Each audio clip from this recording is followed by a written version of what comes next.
Brandywine. Today I am doing the Dragon book tag, which was originally done by the Dragon Queen's Lair and the Skeptical Bookworm. The tag that they originally did was actually done in two parts because each of them came up with 10 dragons, and then they each came up with 2 questions per dragon, and they did that twice. So they have 2 parts to the Dragon book tag, but I'm just going to be doing the questions for the first book tag. And I'm really excited to get to do this one because I love dragons.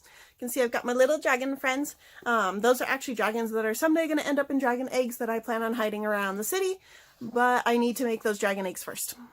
So the first question was the Great Serpent. Fantasy with Asian setting or influence. So for that one, I chose Where the Mountain Meets the Moon. I haven't actually read this book yet, and I know absolutely nothing about it, but I loved the cover, and I loved that it was a Newbery Award winner, so I picked it up, and I'm going to read it soon, hopefully, but I can't tell you anything about it because I actually don't know anything about it. But it looks like it has Chinese influences, and so it matches the question. Number 2, Lindorm, a book that kept you up at night, or kept you up.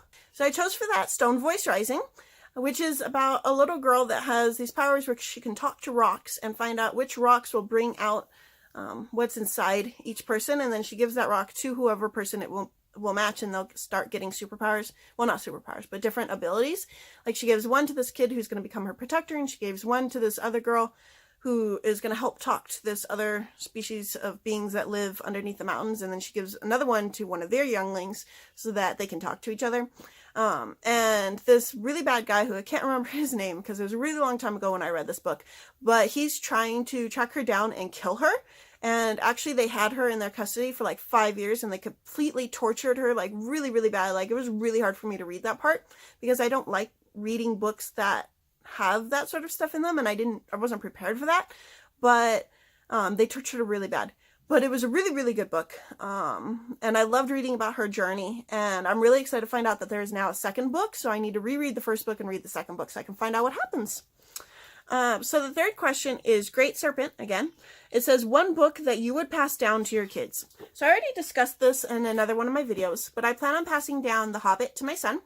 I read this book when I was little, and in about 10 years, I plan on passing it on to him, or sooner if he wants to read it sooner. I love The Hobbit. It's a great book. If you guys haven't read it yet, go read it. It's a really fast read, but it's really good. It's like a children's fantasy. It's not super deep like The Lord of the Rings. It was the children's equivalent before he thought of writing Lord of the Rings. So, number 4 is a Fae or Fairy Dragon. Name a Fae or Fairy fantasy. And the first one I thought of was Dragonswood. And the reason I thought of that one is because it has dragons and fairies. And so it's about this girl that can see visions of the future, and she ends up getting caught up in a witch hunt by this lady who's trying to get rid of all the witches in their country before the crown prince comes back from the Crusades. And along the way, like, they find out there's fairies in the forest, and they find out that there's like the Pendragon line has like dragon blood in them, and she's trying to escape, and she's trying to figure out who she is, and just all kinds of stuff just goes on. I loved it. It was a little bit darker than I was expecting, but I don't read YA very much, and from what YAs I have read, they seem kind of dark, but especially compared to the children's fantasy I'm used to reading. But yeah, it was a really, really, really good book. I haven't checked to see if there's a sequel yet, but I hope there is because I did enjoy that world, and I want to go back into it. Number 5. I can never pronounce this dragon. Okay. Wyvern? It's Wyvern. I can never pronounce it. In case you don't know what it is, it's a type of dragon that only has 4 limbs. So it has its legs and it has its wings, but it doesn't have the extra arms like European dragons do. And so it just has the 4, so it kind of always looks like it's off balance. But it says a character that you felt was too aggressive or too much. So I wouldn't say she was too much because she was perfect to make us hate her. But the first character that comes to my mind is Dolores Umbridge, because she was definitely way aggressive. Maybe almost too aggressive. Like, oh my gosh. Like, she had a quill that would write with your own blood and etch the writing into your hand. And she made little kids use that, like, the first years. Like, oh my gosh, talk about an evil woman. Like, I'm not gonna lie, I cheered when she ran into the centaurs in the forest. Okay, 6. Boris. It's Ouroboros Ouroboros. It's a name a book with alchemy. So the first book that I thought of for that one was The Sorcerer's Stone, or The Philosopher's Stone. And Nicholas Flamel, who's like a side character in the book, like you never actually meet him, but he's mentioned many times in the book, is an alchemist. And that's what he's using the stone for, so he can live forever. Okay. Number 7, Devilfish. Name a book with thievery or scams. So I actually thought of an entire series for that, maybe 2 series because he shows up in multiple series. But George from the Lioness Quartet, he is the King of Thieves, and he continues to be the King of Thieves for like all of the books. And even after he gets, well, I guess he's no longer the King of Thieves when he gets married, but his daughter, I haven't read the series with his daughter yet, but it sounds like she becomes embroiled in that because she gets, I think, kidnapped or something.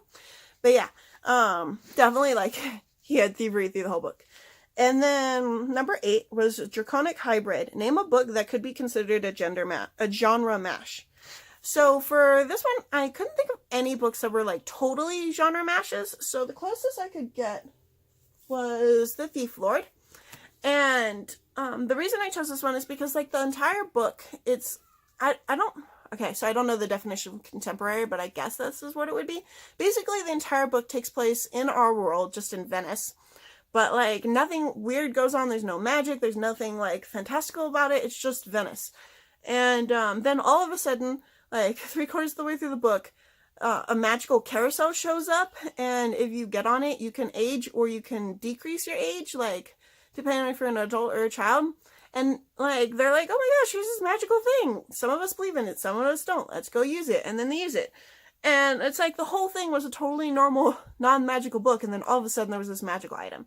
So to me that seemed like a genre mash, but other than that I couldn't really think of anything that was like a mash. And I actually could have also gone for the thievery question, because obviously it's called The Thief Lord. Number 9, Western Dragon. If you could pick any type of magical breath ability, such as the ones in D&D, like fire, ice, lightning, poison, necrotic, which would you choose? I chose Icy Wind because if I get food that's too hot often, I like to cool it down. I could cool it down. I thought about fire breath because then you can heat things up, you can keep people warm, but it also seems like it's such a very destructive power. But I think it was pretty much 50-50 for me between the fire and the wind. I definitely wouldn't want to poison people every time I breathe on them, and I don't know what necrotic is, but I assume it has something to do with bringing people back from the dead, which I don't really want to do either. So I chose Icy Wind, but I think fiery breath would be definitely a very, very close second, like 1% behind it. Okay, and then the very last question, number 10, was Serpent-Waist, a book you couldn't put down. And for that book, I chose The Girl Who Drank the Moon, which I actually just did a book review for this book. It took me a few days to read it only because I was super busy, but every single chance that I had to pick up this book, I was reading this book. I absolutely loved it. If you want to find out how much I loved it and everything I loved about it, go watch my book review, although I tried not to put in too much because I didn't want to spoil the book. But my mom actually bought it too, and she read it in one day. Like, this book is really good, and it's really fast, and I love it. So yeah, so those were all my picks for the Dragon book tag. And actually, I think, like, all the books were actually dragon related, except for The Thief Lord. Everything else has dragons in it. And I mean, Philosopher's Stone doesn't have a dragon in that book, but they're in the universe and they show up in like the 4th book. But yeah, so those were my picks. Thank you so much, and I will see you guys next time.